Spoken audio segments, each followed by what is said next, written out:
Yeah. Came in 17. Damn. Yan po mga kadigma, isang mapagpalang araw po muli sa inyo. Welcome po sa aming site. So ngayong araw po, gaya po ng nakikita ninyo dyan, share po natin sa inyo kung paano yung pag-repair nitong marble natin.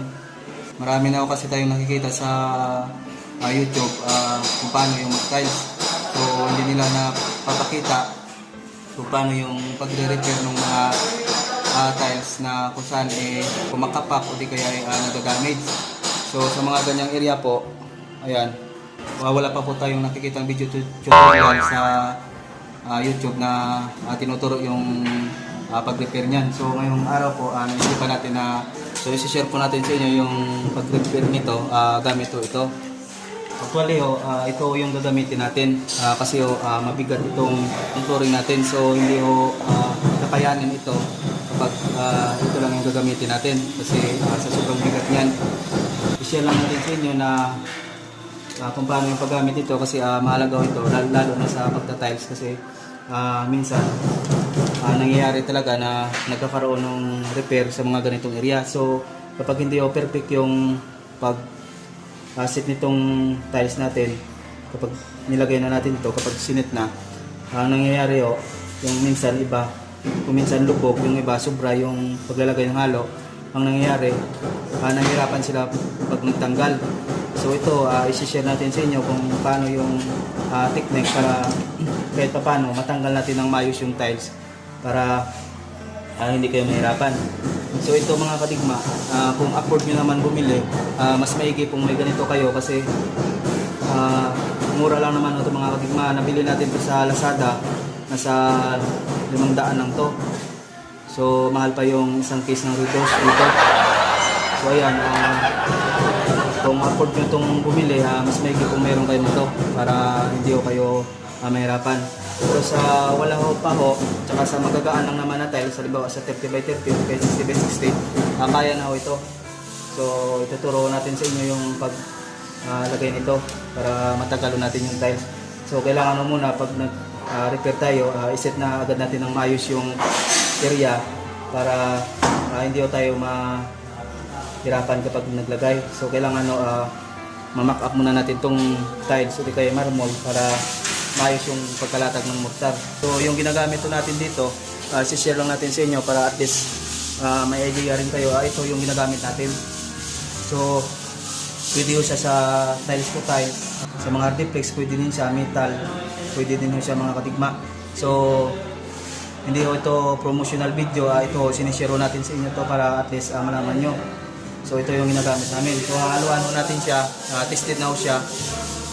Haluan natin siya dito pag lagay tayo ng mortar. So samahan nyo kami mga kadigma, share natin sa inyo kung paano ang retouch nitong area na to, pag-repair natin kapag may mga damage yung tiles na ginagawa natin, ito kay marmol.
So yan po mga kadigma, kung napansin nyo kanina, nakaya naman itong tali natin, yung bigat nitong marmol natin.